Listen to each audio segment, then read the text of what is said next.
நமக்கு புரிகிற லாங்குவேஜில் சொல்கிறேன். ஒரே மருந்து டானிக்காகவும் இருந்து ஆன்டிபயாட்டிக்காகவும் இருந்தால் எப்படி இருக்கும்?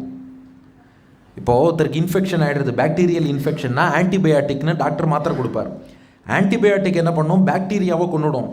ஆனால் ஆன்டிபயாட்டிக் உடம்புக்கு தெம்பு கொடுக்குமான்னா உடம்பை இன்னும் அடித்து போட்டாப்புல பண்ணிடும். ஆன்டிபயாட்டிக் 5 நாள் சாப்பிட்டோம்ப்பா, உடம்பெல்லாம் டயர்டாக இருக்கும்பா. உடம்புக்கு தெம்பு வரணும், நல்லா பசி எடுக்கணும்னா என்ன பண்ணுவான்? அதுக்கு தனியாக ஒரு டானிக் சாப்பிடுவான். டானிக் சாப்பிட்டா தெம்பு வந்துடும். அப்போது கிருமியை கொல்றதுக்கு ஆன்டிபயாட்டிக், தெம்பு வரத்துக்கு டானிக். பகவான் எப்படின்னா பாபங்கள்ங்கிற கர்மாவை போக்குற ஆன்டிபயாட்டிக்காகவும் அவரே இருப்பார், நமக்கு தெம்பு கொடுக்குற டானிக்காகவும் அவரே இருப்பார். அதான் பசிக்கு விருந்தாவான், நோய்க்கு மருந்தாவான், பரந்தாமன் சந்நிதிக்கு வாராய் நெஞ்சே. அப்படிப்பட்ட பரந்தாமனுடைய கிருஷ்ணனுடைய சந்நிதிக்கு வா. அந்த கிருஷ்ணன் எப்படிப்பட்டவன்னா நம்மை தேடி வரக்கூடியவன். கண்ணன் வந்தான், அங்கே கண்ணன் வந்தான், ஏழை கண்ணீரை கண்டதும் கண்ணன் வந்தான். கண்ணன் ஓடி வருகிறான், தேரிலே ஏறி வருகிறான். எப்படி?